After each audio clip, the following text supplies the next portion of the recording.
Alex, Greg te cherche. Et vous allez voir ce qu'il va faire. Qu'est-ce que c'est que ça?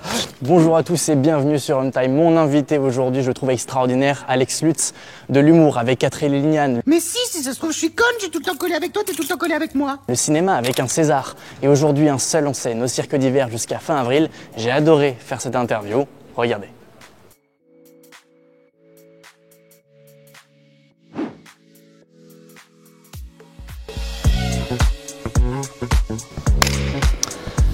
Merci beaucoup Alex. Merci à vous. On est ici au Cirque d'Hiver où vous jouez là votre nouveau spectacle tout le mois d'avril. Pourquoi avoir choisi un lieu comme ça, un cirque? Eh ben, parce qu'elle est trop belle cette salle. Bah ouais. Puis il y a mes chevaux dans le spectacle. Mais avant même de l'écrire, j'avais envie d'être dans cette... j'avais envie un jour d'être dans cette salle-là que je connaissais en tant que spectateur, mais j'y avais jamais joué. En plus, ça se voit que ce spectacle, il vous tenait à cœur parce que j'imagine que vous avez consacré beaucoup moins aussi de préparation. Vous recevez aussi pas mal de scénarios, donc ça veut dire aussi mettre des rôles de côté. Pourquoi vous vous êtes dit, ok, non, ce que je veux, moi, c'est mon spectacle, quoi. Ça me tient à cœur. Ah, bah parce que j'ai jamais quitté la scène, quoi. C'est-à-dire que même les deux précédents spectacles, je les ai joués beaucoup, longtemps, avec des tournées très très longues. Chaque mois, même s'il y avait que 2-3 dates, j'ai quasiment jamais fait des tournées où je fais par exemple 40 dates d'affilée, mais je fais de septembre à juin toute l'année des dates, même quand j'ai des films ou des trucs. Et donc même le dernier spectacle, finalement, le rideau de fin, c'était il n'y a pas si longtemps que ça, parce qu'on les a beaucoup joués, promenés en France, un peu partout, beaucoup. Et donc voilà, j'ai jamais voulu arrêter le seul en scène en plus de mes autres activités. C'est tellement génial à vivre, quoi. Voilà. Mais en plus, nous, on a tous les deux là, 21 ans. Est-ce que vous vous souvenez Vous êtes trop petit. Est-ce que vous vous souvenez de vous? Où est-ce que vous étiez? Qu'est-ce que vous faisiez quand vous avez 21 ans? Quand j'avais 21 ans, j'étais encore à Strasbourg. J'avais ma compagnie de théâtre. Je faisais du théâtre subventionné plutôt, voilà. J'allais pas tarder à arriver à Paris. Je crois que je suis arrivé à Paris vers 23 ans. Ouais, Vous avez 23 ans. Vous avez toujours la même coupe à ce moment-là? Non, j'ai vraiment une errance capillaire, on peut en parler. si on regarde les photos, c'est aberrant. Est-ce que vous en parlez dans le spectacle? Vous dites, j'ai pas toujours aimé ma gueule, mon physique. J'aime pas trop ma gueule, non. Pourquoi Non, c'est pas que je l'aime pas, parce que bon, c'est pas vrai, en plus, c'est pas que je l'aime pas, mais j'aimerais bien une autre gueule. De brun, grand brun. De grands brins très carrés, avec un cou extrêmement tubesque comme ça. Ça, j'aimerais bien. Ouais. Et une mâchoire qui fait comme ça. Et une arcade sourcilière qui fait comme ça, avec une petite pente. Bon, donc rien à voir. Ouais. Non, mais comme ça va. Et est-ce que voilà, la salle était remplie hier, elle va être remplie aussi sur les prochaines dates. Mais est-ce que vous vous souvenez quand même de vos débuts où il y avait parfois, je crois qu'il y avait parfois 5 personnes, c'est déjà arrivé, quoi. Ah oui, plein de fois, ouais. Ça doit vous faire quelque chose de vous dire, attends, c'est le jeu, hein. C'est le jeu, on peut pas espérer tout de suite que plein de gens viennent en masse, mais c'est vrai que c'est difficile, surtout que moi, par mon parcours un peu au théâtre, je faisais c'était pas le même rapport. Déjà, j'ai beaucoup mis en scène même avant, quand j'étais très jeune, quand j'avais vos âges. Donc, t'es pas sur scène quand même, c'est pas pareil. Et quand j'étais sur scène, c'était sur des textes contemporains ou quoi, ou de toute façon, c'était pas des salles forcément très importantes, ou alors c'était des salles avec des abonnés, tout ça. Voilà. Mais du moment où j'ai commencé le seul en scène, le one man, avec de nombreuses dates, presque sur toute l'année.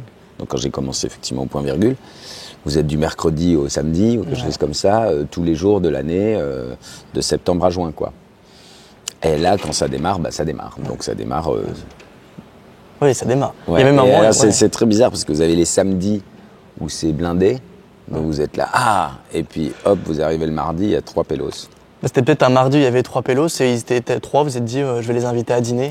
Un jour, j'ai fait ça. Un jour, j'en pouvais tellement plus. J'avais tellement marre de ne pas avoir C'était un peu un tunnel de semaine où c'était difficile en termes de fréquentation.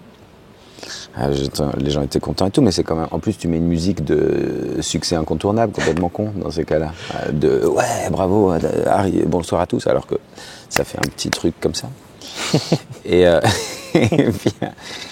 et puis un soir, j'étais vraiment désespéros. Et puis je rentre, je dis bonsoir, et puis ils étaient, je crois 4 ou 5. Et je dis, venez, on va dîner plutôt. Donc on est allé dîner. C'était hyper sympa, on a bien rigolé. Ouais. Première question de quelqu'un qui a voulu vous poser une petite question. Alex, Greg te cherche. Et vous allez voir ce qu'il va faire. Alex, Greg te cherche. Vous allez voir ce qu'il va faire, il m'a dit. Et vous allez voir ce qu'il va faire. Qu'est-ce que c'est que ça? Elle comprendra. C'est une référence privée, ouais. Non, c'était quand on était aux Enfoirés. C'était ma première année aux Enfoirés. Et c'est absolument génial. Il y a tellement de... L'équipe est super, la technique et tout. Enfin, c'est un barnum fou quand même de réussir ce truc-là pour une œuvre, quoi. C'est assez fou. Et eux, ils sont très habitués, c'est des sociétaires quand même. Ouais. Mais quand tu arrives là-dedans, premier soir, t'as tout de suite une chorégraphie, un machin, une chanson, un truc. Enfin, faut suivre, quoi. Mais t'es très bien accueilli, on te dit ça se passera bien, allez hop, c'est maintenant. Et donc c'était une blague entre nous parce que évidemment tu poses des questions, mais je rentre où? Alors d'accord, je vais par là, ah d'accord et tout. Et elle m'avait fait la blague de dire alors dès que tu rentres à Jardin, tu prends la chaise, tu demandes à Greg, tu te souviens du nom et tu machin. Là tu demandes à Patrice, c'est Patrice qui te récupère, qui te donne le micro, et hop, et elle partait. Donc on rigolait. Et après, dès qu'elle dit Greg te cherche, je cours. Et où qu'elle me le demande, je courrai. Son petit larbin. Et donc c'est vrai que dans la salle, il y a de tout, il y a le public, mais il y a aussi peut-être des proches. Il me semble qu'il y en avait peut-être hier aussi. Oui. Qu'est-ce que ça vous fait d'avoir des proches? Est-ce que ça vous dérange? Je sais qu'il y en a beaucoup qui peuvent pas, quoi. Non, ça je m'en fiche, je trouve ça super, au contraire, c'est agréable. Pour ce spectacle, c'est un peu plus particulier parce que je parle de mon papa. Ouais. C'est un spectacle où je ris aussi de cette traversée du deuil. Donc c'est quand même un peu... Donc là, en revanche, hier j'avais mes 2 sœurs et tout. Bon, oui, c'est... elles ont vécu les choses aussi avec leur... enfin, quand la famille a vécu ou les proches ont vécu les choses... c'est pas tout à fait pareil que quand c'est juste un autre spectacle et que vous avez vos amis ou vos proches, évidemment. C'est un peu plus... mais c'est plus fort, quoi. C'est pas plus douloureux, quoi. C'est juste plus fort, quoi. Voilà. Ouais, c'est vrai que vous vous livrez beaucoup. Est-ce que c'est des choses que, parce que vous étiez pudique, vous n'avez pas osé peut-être lui dire quand il était là? C'est ça? C'est qu'il y a toujours des loupés, quoi, ou des rendez-vous manqués. Et ce spectacle aussi me permet de totalement me réconcilier et puis continuer à lui parler. Donc c'est ça que je trouve magique. Et puis j'ai un ami qui m'a dit c'est une chance mon métier pour ça. C'est vrai. Il y a quelqu'un dans un bureau, il va peut-être parler pour soi-même, à son papa, à sa maman, à un membre de sa famille disparu ou quoi, ou pouvoir moins le... Et là, c'est vrai que ce métier, c'est une chance de pouvoir... voilà, notre métier est un métier où on s'exprime, où on exprime des choses. Bon, ça, c'est déjà une chance. Mais à travers des choses parfois un peu personnelles, c'est vraiment du bol de pouvoir faire ce métier, quoi. Et puis surtout que c'est mêlé plein d'humour, vous incarnez plusieurs personnages et vous faites très bien la personne alcoolisée. Je fais très bien plein de personnes alcoolisées. Oui, comment ça se fait? Comment ça se travaille, ça? Comment on joue une personne alcoolisée? On en rencontre. On en rencontre et on se souvient quand on l'est un peu. Et puis voilà. C'est ce que j'aime bien faire, quoi, observer un peu mes contemporains, mes contemporaines. Et puis pas s'oublier à l'intérieur, parce qu'il faut quand même se foutre de sa propre gueule, sinon c'est pas rigolo. Dans la famille, il peut aussi y avoir parfois un animal de compagnie, donc c'est la deuxième personne qui a voulu vous laisser un petit message. Alex, alors, t'en es où de... Non, parce qu'on sait... Non mais, t'en es où par rapport au... Ça va? Non, parce que on s'est montré nos chiens et on s'est trouvé une passion pour la nature, les chevaux, les chiens, le calme et la campagne. Allez. Ouais. Un chien. Ouais, mais c'est donc pour vous c'est compliqué, ça commence à être des discussions de personnes âgées, j'imagine. Non, du tout. Bah, tout le monde Tu les as vu adore. ma baraque? Oui, alors là j'ai un dégagement et j'ai pensé mettre des bosserons. Ah, tu crois? Ce sont des grands chiens? Oui, mais voilà. Lui, il a des chiens. Assez récemment dans sa vie, je crois. Moi, j'en ai plein depuis longtemps. Et effectivement, on a parlé chiens. On a parlé chiens, maison, on s'est envoyé nos photos.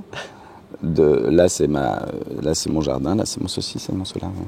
Et de voir aussi votre connexion avec la nature, tous les deux, que vous aviez aussi. Ouais, moi, moi j'en ai besoin depuis que je suis petit. Ouais, vous habitez pas à Paris de toute façon, hein, en Lyon. J'ai habité très longtemps à Paris et maintenant je suis pas loin d'Orléans, ouais, mais je reviens très souvent à Paris. J'ai un pied-à-terre à Paris pour le travail et tout ça. Mais j'aime bien être en bord de Loire, pépère, avec mes poules, mes chiens, mes chiens, ça n'existe pas, mes chats, mes chiens. C'est bien. Les chevaux, tout ça quoi.